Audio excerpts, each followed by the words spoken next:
7 years, and as he was fully 20 years old when he was caught, that makes him nearly 70, a ripe age for an elephant.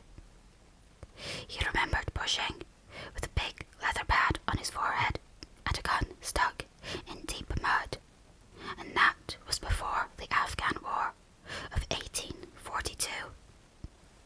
And he had not then come to his full strength. His mother, Radha the darling, who had been caught in the same drive with Kalanag, told him, before his little milk tusks had dropped out, that elephants who were afraid always got hurt. And Kalanag knew that advice was good, for the first time he saw a shell burst, he backed, screaming, into a stand of piled rifles, and the bayonets pricked him in all his softest places. So, before he was 25, he gave up being afraid, and so he was the best loved and best looked after elephant in the service of the government of India. He had carried tents, 1,200 pounds weight of tents, on the march in Upper India. He had been hoisted into a ship at the end of a steam crane and taken for days across the water and made to carry a mortar on his back in a strange and rocky country very far from India, and had seen the Emperor Theodore lying dead in Magdala, and had come back again in the steamer entitled, so the soldiers said, to the Abyssinian War Medal. He had seen his fellow elephants die of cold and epilepsy and starvation and sunstroke up at a place called Ali Musjid 10 years later. And afterwards he had been sent down thousands of miles south to haul and pile big bulks of teak in the timber yards at Toomai. There he had half killed an insubordinate young elephant who was shirking his fair share of the work. After that, he was taken off timber hauling and employed with a few score other elephants who were trained to the business in helping to catch wild elephants among the Garo Hills. Elephants are very strictly preserved by the Indian government. There is one whole department which does nothing else but hunt them and catch them and break them in and send them up and down the country as they are needed for work.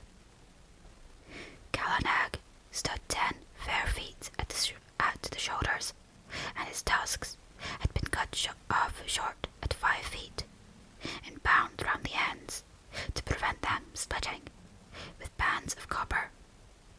But he could do more with those stumps than any untrained elephant could do with the real sharpened ones.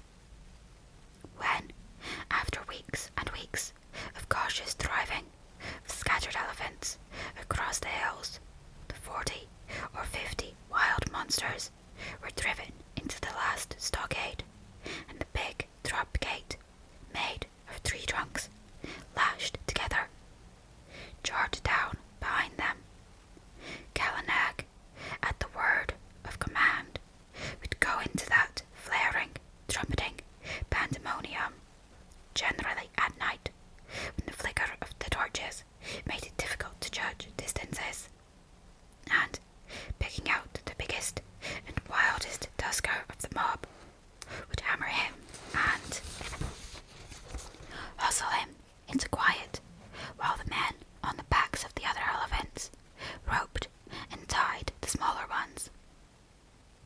There was nothing in the way of fighting that Kalanag, the old, wise black snake, did not know, for he had stood up more than once in his time to the charge of the wounded tiger, and, curling up his soft trunk to be out of harm's way, had knocked the springing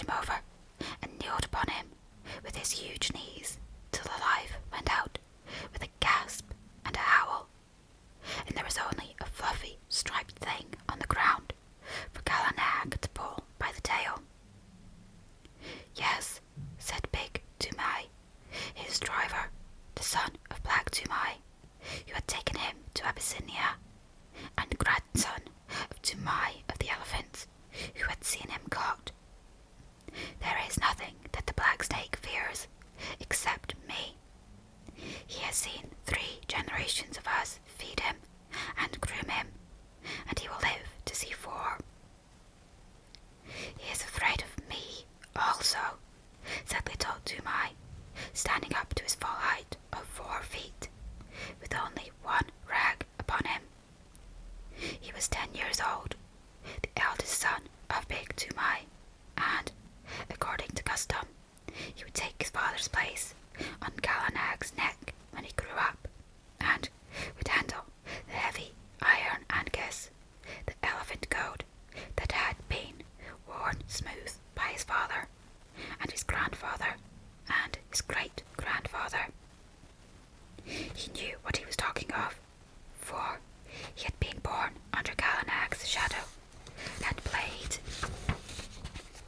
with the end of his trunk before he could walk, had taken him down to water as soon as he could walk, and Gallanag would no more have dreamed of disobeying his shrill little orders than he would have dreamed of killing him on that day when Big Toomai carried the little brown baby under Gallanag's tusks and told him to salute his master that was to be.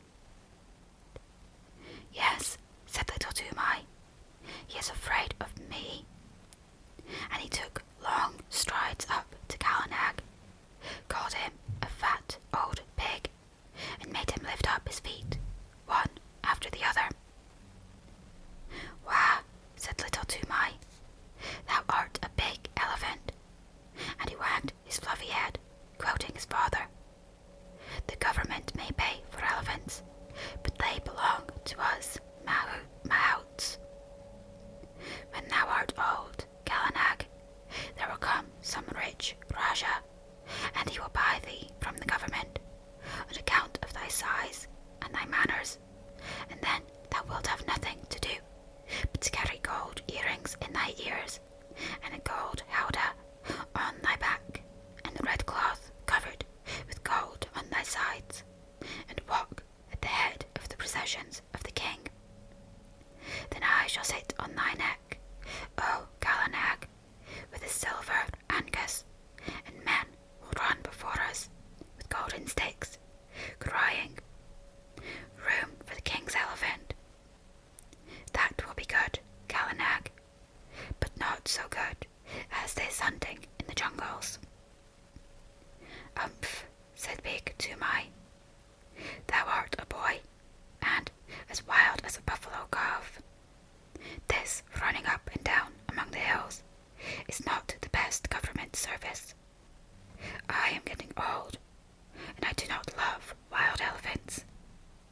Give me brick elephant lines, one stall to each elephant, and big stumps to tie them to safely, and flat, broad roads to exercise upon, instead of this come-and-go camping. Aha, the Cawnpore barracks were good. There was a bazaar close by, and only 3 hours' work a day." Little Toomai remembered the Cobborn elephant lines, and said nothing. He very much preferred the camp life, and hated those broad, flat roads, with the daily grubbing for grass in the forage reserve, and the long hours when there was nothing to do except to watch Gallanag fidgeting in his pickets. What little Toomai liked was to scramble up hurdle paths that only an elephant could take, the dip into the valley below, the glimpses of the wild elephants browsing miles away,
posts, his sun-bleached brown hair flying loose all over his shoulders, and he looking like a goblin in the torchlight. And as soon as there was a lull, you could hear his high-pitched yells of encouragement to Gallanag, above the trumpeting and crashing and snapping of ropes and groans of the tethered elephants. Mile, mile, Gallanag. Go on, Black Snake. Down to 2. Give him the tusk. Somalo, Somalo. Careful, careful. Marrow, Marrow. Hit him, hit him. Mind the post. Array, array. Hi, yay. Kaya. He would shout, and a big fight between Gallanag and the elephant would sway to and fro across the Kedar, and the old elephant catchers would wipe the sweat out of their eyes and find time to nod to little Toomai, wriggling with joy on the top of the posts. He did more than wriggle. One night he slid down from the post and slipped in between the elephants and threw up the loose end of a rope, which had dropped to a driver who was trying to get a purchase on the leg of a kicking young calf. Calves always gave more trouble than full-grown animals. Gallanag saw him, caught him in his trunk, and handed him up to big Toomai, who slapped him then and there and put him back on the post. Next morning he gave him a scolding and said, "Are not good brig elephant lines and a little tent carrying enough that thou must needs go elephant catching on thy own account, little worthless? Now those foolish hunters, whose pay is less than my pay, have spoken to Peterson Sahib of the matter." Little Toomai was frightened. He did not know much of white men, but Peterson Sahib was the greatest white man in the world to him. He was the head of all the Kedar operations, the man who caught all the elephants for the government of India, and who knew more about the ways of elephants than any living man. What will happen?" said little Toomai. "Happen? The worst that can happen. Peterson Sahib is a madman. Else, why should he go hunting these wild devils? He may even require thee to be an elephant catcher, to sleep anywhere in these fever-filled jungles, and at last to be trampled to death in the Kedar. It is well that this nonsense ends safely. Next week the catching is over, and we of the plains are sent back to our stations. Then we will march on smooth roads and forget all this hunting. But son, I am angry that thou shouldest meddle in the business that belongs to these dirty Assamese jungle folk. Gallanag will obey none but me, so I must go with him into the Kedar. But he is only a fighting elephant, and he does not help to rope them. So I sit at my ease, as befits a mahout, not a mere hunter. A mahout, I say, and a man who gets a pension at the end of his service, is the family of Toomai of the elephants, to be trodden underfoot in the dirt of a Kedar. Bad one, wicked one, worthless son. Go and wash Gallanag, and attend to his ears, and see that there are no thorns in his feet, or else Peterson Sahib will surely catch thee, and make thee a wild hunter, a follower of elephants' foot tracks, a jungle bear. Bah, shame. Go." Little Toomai went off without saying a word, but he told Gallanag all his grievances while he was examining his feet. "No matter," said little Toomai, turning up the fringe of Gallanag's huge right ear. "They have said my name to Peterson Sahib, and perhaps perhaps, who knows? Aye, that is a big thorn that I have pulled out. The next few days were spent in getting the elephants together, in walking the newly caught wild elephants up and down between a couple of tame ones, to prevent them from giving too much trouble on the downward march of the plains, and in taking stock of the blankets and ropes and things that had been worn out or lost in the forest. Peterson Sahib came in on his clever she-elephant, Pudmini. He had been paying off other camps together among the vales, for the season was coming to an end, and there was a native clerk sitting at a table under a tree to pay the drivers their wages. As each man was paid, he went back to his elephant and joined the line that stood ready to start. The catchers and hunters and beaters, the men of the regular Gada, who stayed in the jungle year in and year out, sat on the backs of the elephants that belonged to Peterson Sahib's permanent force, or leaned against the trees with their guns across their arms, and made fun of the drivers who were going away, and laughed when the newly caught elephants broke the line and ran about. Big Toomai went up to the clerk with little Toomai behind him, and Maju Abba, the head tracker, said in an undertone to a friend of his, "There goes one piece of good elephant stuff, at least. 'Tis a pity to send that young jungle cock to molt in the plains." Now Peterson Sahib had ears all over him, as a man must have who listens to the most silent of all living things, the wild elephant. He turned where he was lying, all along on Pudmini's back, and said, "What is that?" I did not know of a man among the plains drivers who had wit enough to rope even a dead elephant. "This is not a man, but a boy. He went into the Gada at the last drive, and threw Barmeo there the rope when we were trying to get that young calf with the blotch on his shoulder away from his mother." Majua Appa pointed to little Toomai, and Peterson Sahib looked, and little Toomai bowed to the earth. "You throw a rope. He is smaller than a picket pin. Little one, what is thy name?" said Peterson Sahib.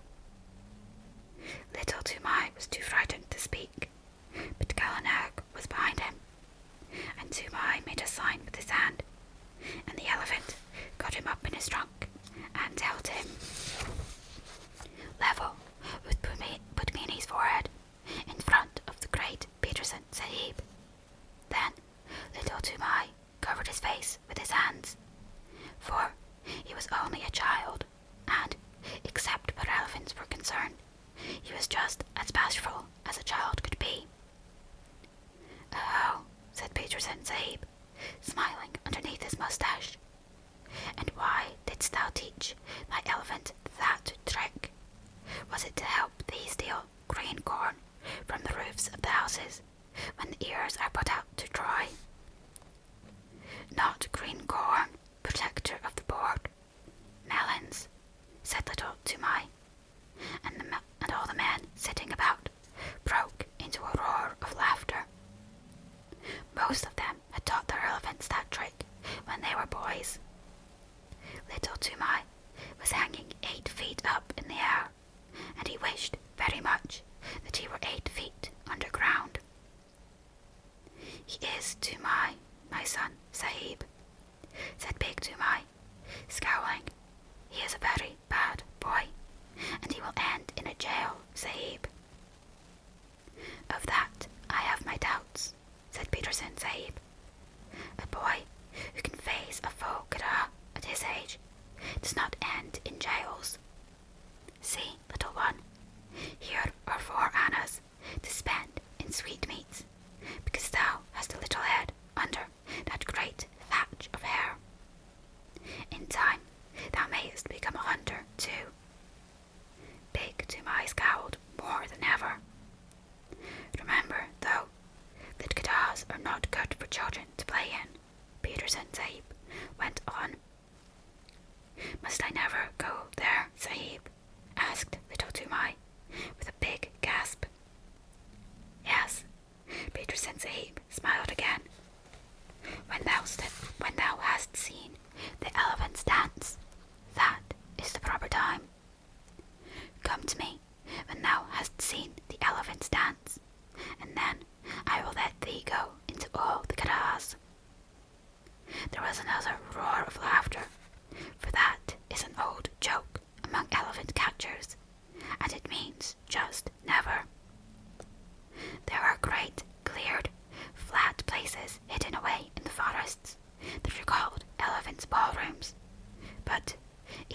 drivers are only found by accident, and no man has ever seen the elephants dance. When a driver boasts of his skill and bravery, the other drivers say, "And when didst thou see the elephants dance?" Gallanag put little Toomai down, and he bowed to the earth again, and went away with his father, and gave the silver 4 anna piece to his mother, who was nursing his baby brother, and they all were put up on Gallanag's back, and the line of grunting, squealing elephants rolled down the hill path to the plains. It was a very lively march on account of the new elephants, who gave trouble at every ford, and who needed coaxing or beating every other minute. Big Toomai prodded Gallanag spitefully, for he was very angry, but little Toomai was too happy to speak. Peterson Sahib had noticed him and given him money, so he felt as a private soldier would feel if he had been called out of the ranks and praised by his commander-in-chief. What did Peterson Sahib mean by the elephant's dance? He said at last, softly to his mother. Big Toomai heard him and grunted, "That thou shouldest never be one of those hill buffaloes of trackers." That was what he meant. "Oh, you in front, what is blocking the way?" The Assamese driver, 2 or 3 elephants ahead, turned round angrily, crying, "Bring up Gallanag, and knock this youngster of mine into good behaviour. Why should Peterson Sahib have chosen me to go down with you donkeys to the rice fields? Lay your beast alongside Toomai, and let him prod with his tusks. By all the gods of the hills, these new elephants are possessed, or else they can smell their companions in the jungle." Gallanag hit the new elephant in the ribs and knocked the wind out of him. As Big Toomai said, "We have swept the hills of wild elephants at the last catch. It is only your carelessness in driving. Must I keep order along the whole line?" "Hear him," said the other driver. "We have swept the hills. Ho, ho! You are very wise, you plains people. Anyone but a mudhead who never saw the jungle would know that they know that the drivers are ended for the season. Therefore, all the wild elephants tonight will. But why should I waste wisdom on a river turtle?" "What will they do?" little Toomai called out. "Oh, little one, art thou there? Well, I will tell thee, for thou hast a cool head.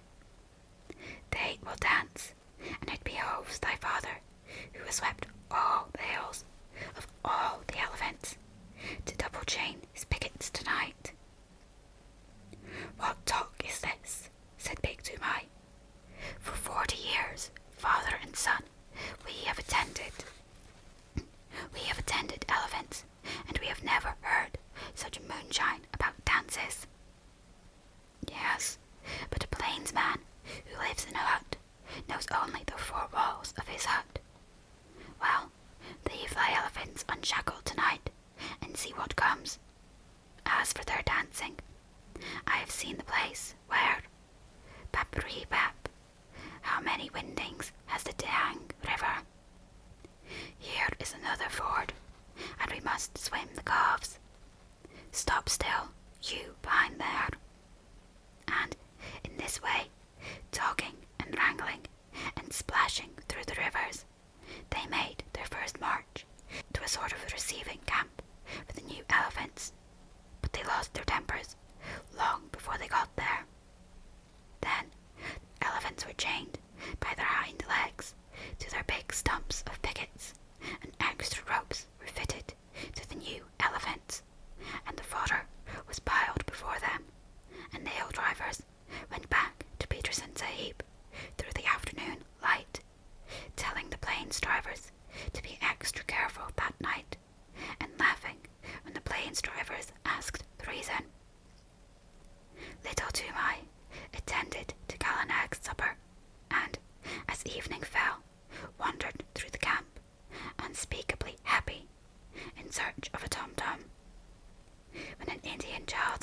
all, he does not run about and make a noise in an irregular fashion.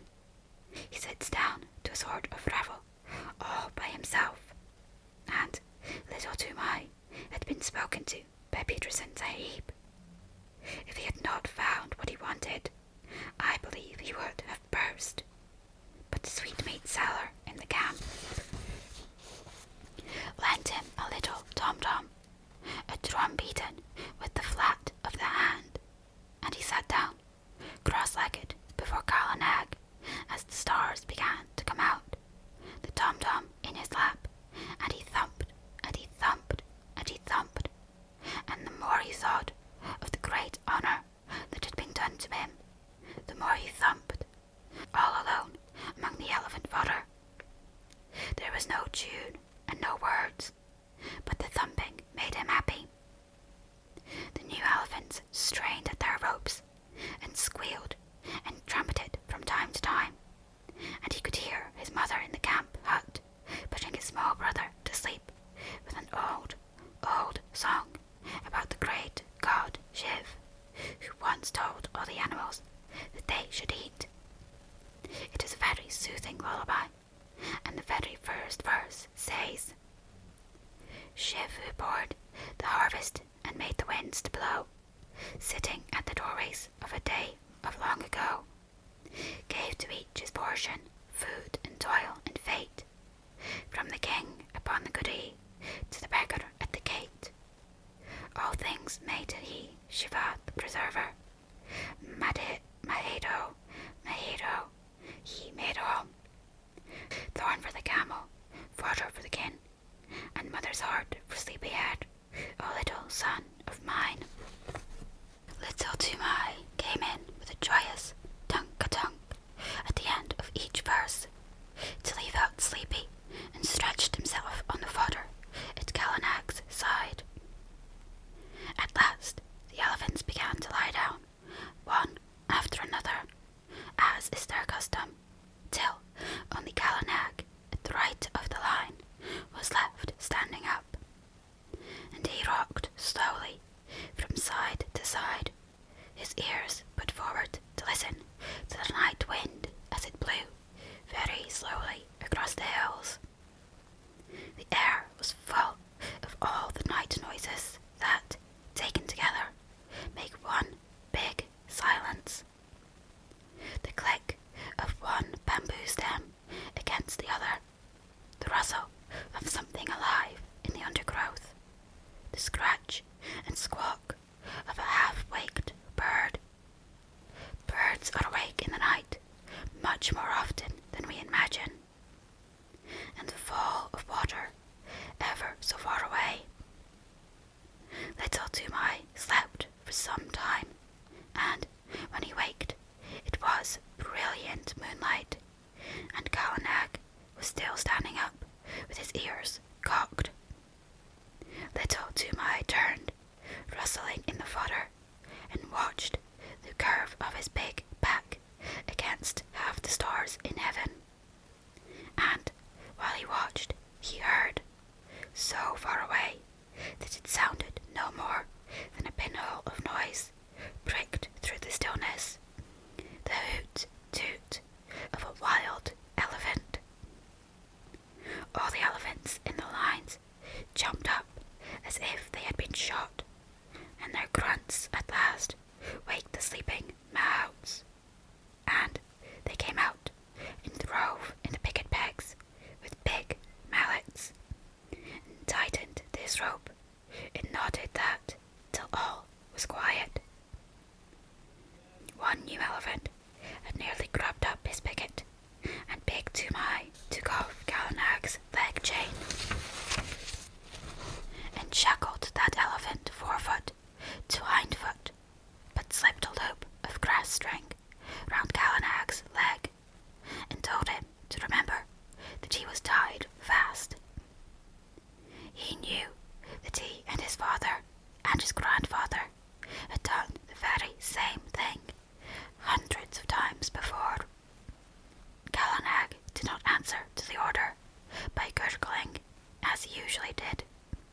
He stood still, looking out across the moonlight, his ears spread like fans up to the great folds of the Garo hills. "Look to him if he grows restless in the night," said big Toomai to little Toomai, and he went into the hut and slept.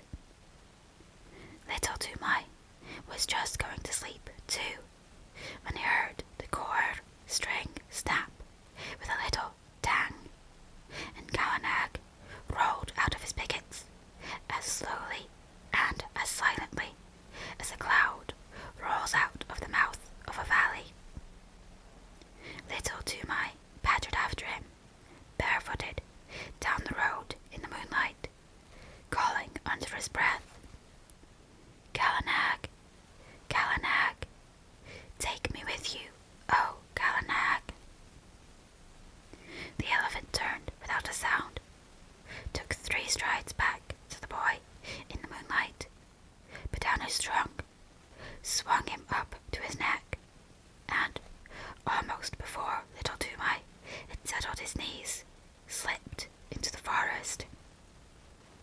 There was one blast of furious trumpeting from the lines, and then the silence shut down on everything, and Kalanag began to move. Sometimes a tuft of high grass washed along his sides as a wave washes along the sides of a ship, and sometimes a cluster of wild pepper vines would scrape along his back, or a bamboo would creak where his shoulder touched it. But between those times, he moved absolutely without any sound, drifting through the thick Garo forest as though it had been smoke. He was going uphill, but though little Toomai watched the stars in the rifts of the trees, he could not tell in what direction. Then Kalanag reached the crest of the ascent and stopped for a minute, and little Toomai could see the tops of the trees lying all speckled and furry under the moonlight for miles and miles, and the blue-white mist over the river in the hollow. Toomai leaned forward and looked, and he felt that the forest was awake below him, awake and alive and crowded. A big, brown, fruit-eating bat brushed past his ear. A porcupine's quills rattled in the thicket, and in the darkness between the tree stems he heard a hogbear digging hard in the moist, warm earth and snuffing as it digged. Then the branches closed over his head again, and Kalanag began to go slowly down into the valley.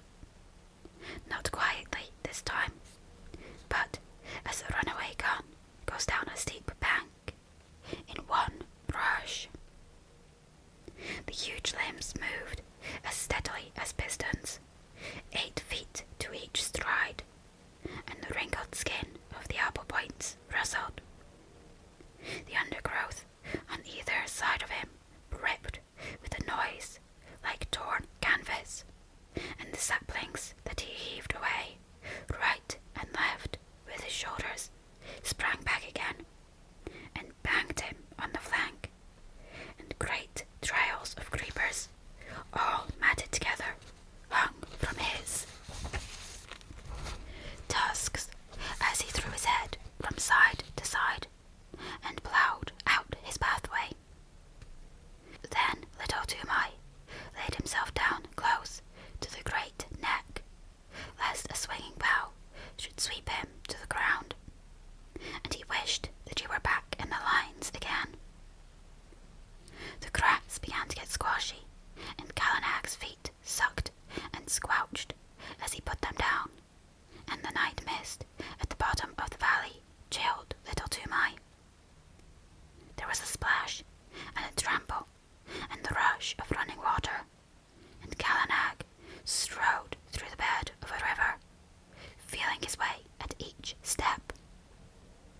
Above the noise of the water, as it swirled round the elephant's legs, Little Toomai could hear more splashing and some trumpeting, both upstream and down.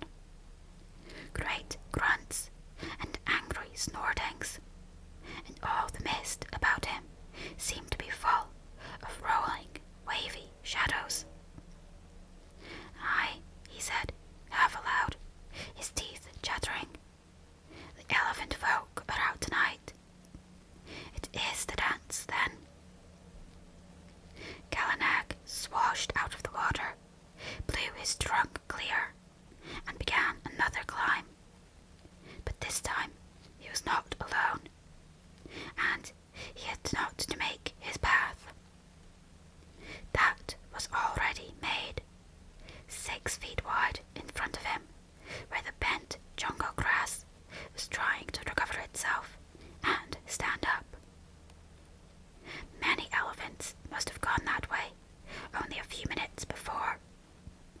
Little Toomai looked back, and behind him a great wild tusker with his little pig's eyes glowing like hot coals was just lifting himself out of the misty river.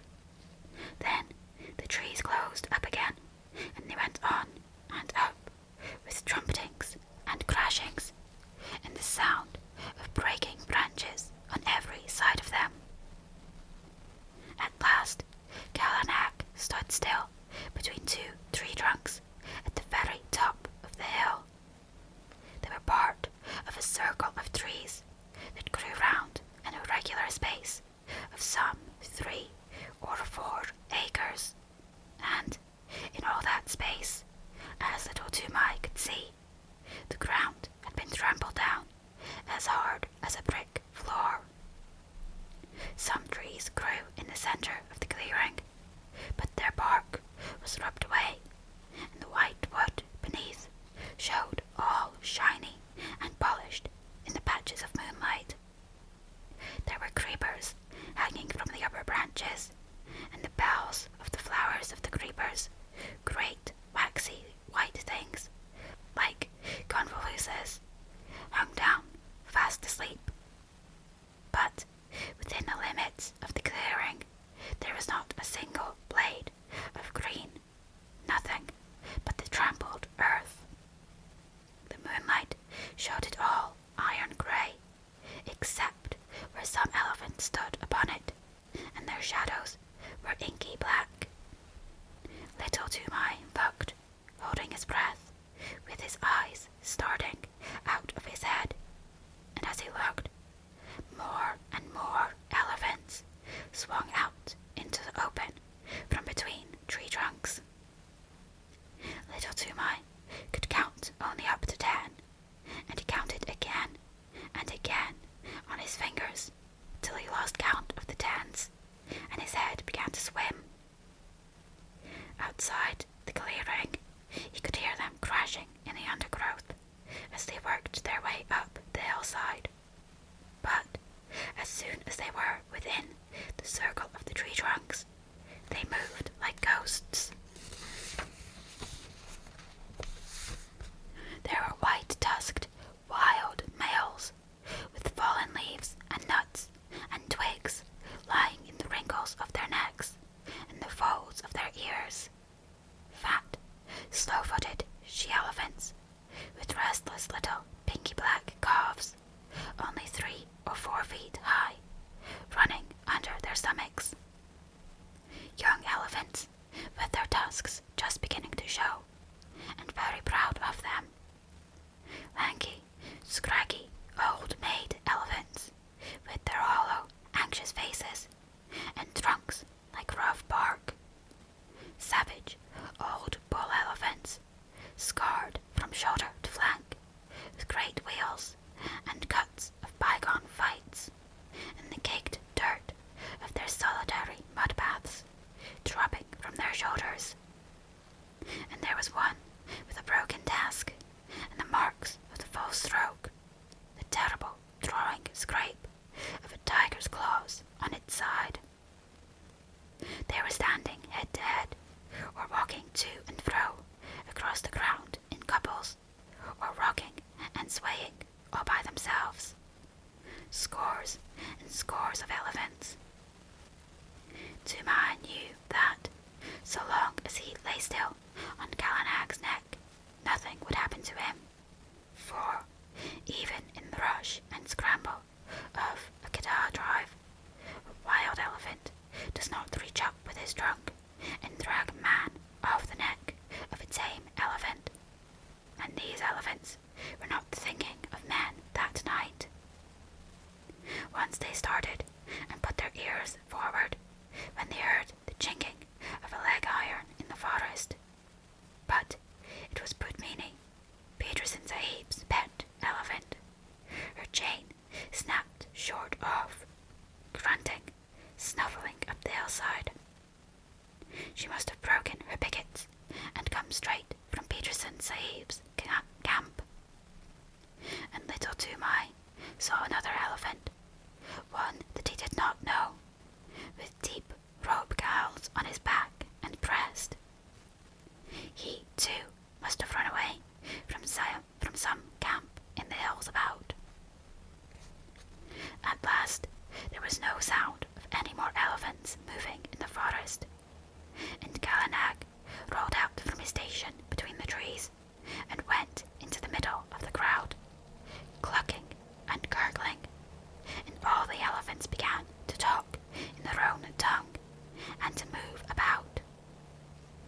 Still lying down, little Toomai looked down upon scores and scores of broad backs and wagging ears and tossing trunks and little rolling eyes. He heard the click of tusks as they crossed other tusks by accident, and the dry rustle of trunks twined together, and the chafing of enormous sides and shoulders in the crowd, and the incessant flick and hiss of the great tails. Then a cloud came over the moon, and he sat in black darkness, but the quiet, steady hustling and pushing and gurgling went on just the same. He knew that there were elephants all around Gallanag, and that there was no chance of backing him out of the assembly. So he set his teeth and shivered. In a Kedar, at least, there was torchlight and shouting, but here he was all alone in the dark, and once a trunk came up and touched him on the knee. Then an elephant trumpeted, and they all took it up for 5 or 10 terrible seconds. The dew from the trees above spattered down like rain on the unseen backs, and a dull, booming noise began, not very loud at first, and little Toomai could not tell what it was, but it grew and grew, and Gallanag lifted up one forefoot, and then the other, and brought them down on the ground. 1, 2, 1, 2, as steadily as strip hammers. The elephants were stamping all together now, and it sounded like a war drum, beaten at the mouth of a cave. The dew fell from the trees till there was no more left to fall, and the booming went on, and the ground rocked and shivered, and little Toomai put his hands up to his ears to shut out the sound. But it was all one gigantic jar that ran through him, this stamp of hundreds of heavy feet on the raw earth. Once or twice he could feel Gallanag and all the others surge forward a few strides, and the thumping would change to the crushing sound of juicy green things being bruised. But in a minute or two, the boom of feet on hard earth began again. A tree was creaking and groaning somewhere near him. He put out his arm and felt the bark, but Gallanag moved forward, still tramping, and he could not tell where he was in the clearing. There was no sound from the elephants except once, when 2 or 3 little calves squeaked together.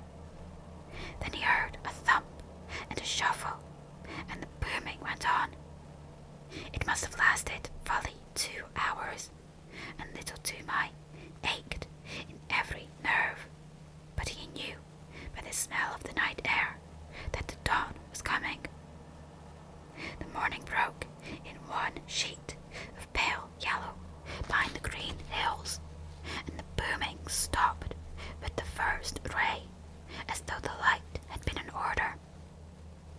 Before little Toomai had got the ringing out of his head, before even he had shifted his position, there was not an elephant in sight, except Gallanag, Pudmini, an elephant with the rope gals, and there was neither sign, nor rustle, nor whisper down the hillsides to show where the others had gone. Little Toomai stared again and again.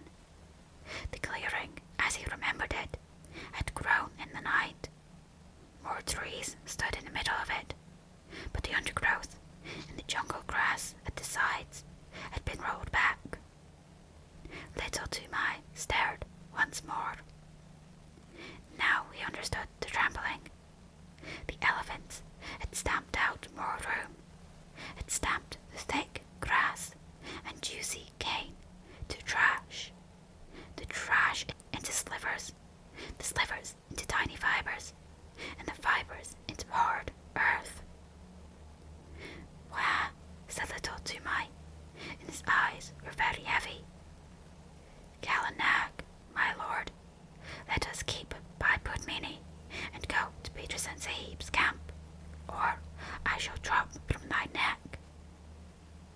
The third elephant watched the two go away, snorted, wheeled round, and took his own path. He may have belonged to some little native king's establishment, 50 or 60 or 100 miles away. 2 hours later, as Peterson Sahib was eating early breakfast, the elephants, who had been double-chained that night, began to trumpet, and Pudmini murred to the shoulders with Gallanag, very footsore, shambled into the camp. Little Toomai's face was grey and pinched, and his hair was full of leaves and drenched with dew. But he tried to salute Peterson Sahib and cried faintly, "The dance, the elephant dance, I have seen it, and I die." As Gallanag sat down, he slid off his neck in a dead faint. But since native children have no nerves worth speaking of, in 2 hours he was lying very contentedly in Peterson Sahib's hammock, with Peterson Sahib's shooting coat under his head, and a glass of warm milk, a little brandy, with a dash of quinine inside of him. And while the old, hairy, scarred hunters of the jungles sat 3 deep before him, looking at him as though he were a spirit, he told his tale in short words, as a child will, and wound up with, "Now, if I lie in one word, send men to see, and they will find that the elephant folk have trampled down more room in their dance room, and they will find 10 and 10 and many times 10 tracks leading to that dance room. They made more room with their feet. I have seen it. Gallanag took me, and I saw.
2 sheep and some fowls, as well as a double ration of flour and rice and salt, for he knew that there would be a feast. Big Toomai had come up hot-foot from the camp in the plains to search for his son and his elephant, and now that he had found them, he looked at them as though he were afraid of them both. And there was a feast by the blazing campfires in front of the lines of the picketed elephants. And little Toomai was the hero of it all, and the big brown elephant catchers, the trackers and drivers and ropers, and the men who knew all the secrets of breaking the wildest elephants, passed him from one to the other, and they marked his forehead with blood from the breast of a newly killed jungle cock, to show that he was a forester, initiated and free of all the jungles.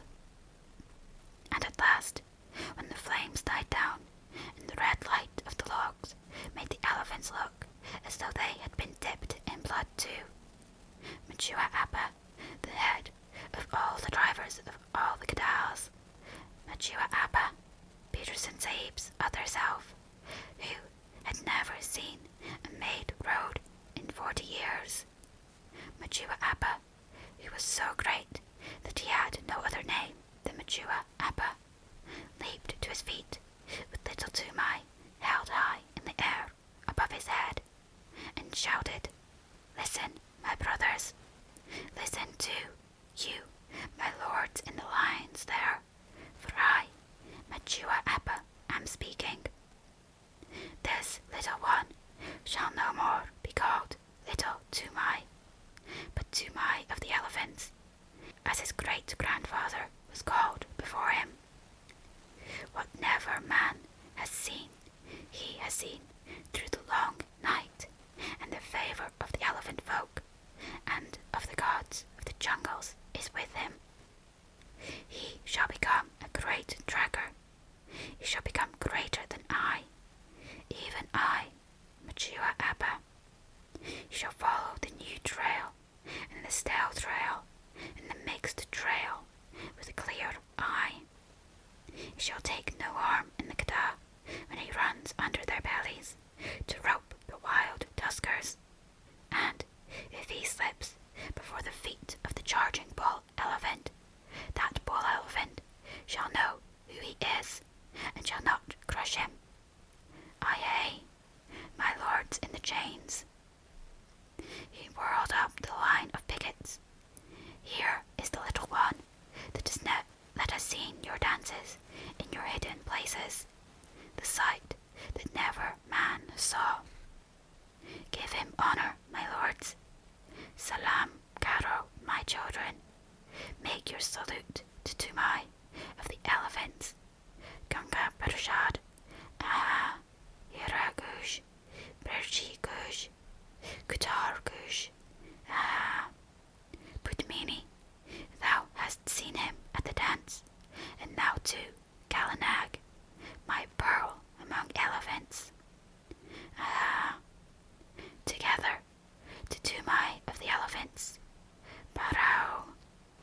And at that last wild yell, the whole line flung up their trunks till the tips touched their foreheads, and broke out into the full salute, the crashing trumpet peal that only the Viceroy of India hears, the salamut of the Gada. But it was all for the sake of little Toomai, who had seen what never man had seen before, the dance of the elephants at night, and alone in the heart of the Karo hills. Shiv and the Grasshopper. The song that Toomai's mother sang to the baby. Shiv, who poured the harvest and made the winds to blow, sitting at the doors of a day of long ago, gave to each his portion, food and toil and fate, from the king upon the goody to the beggar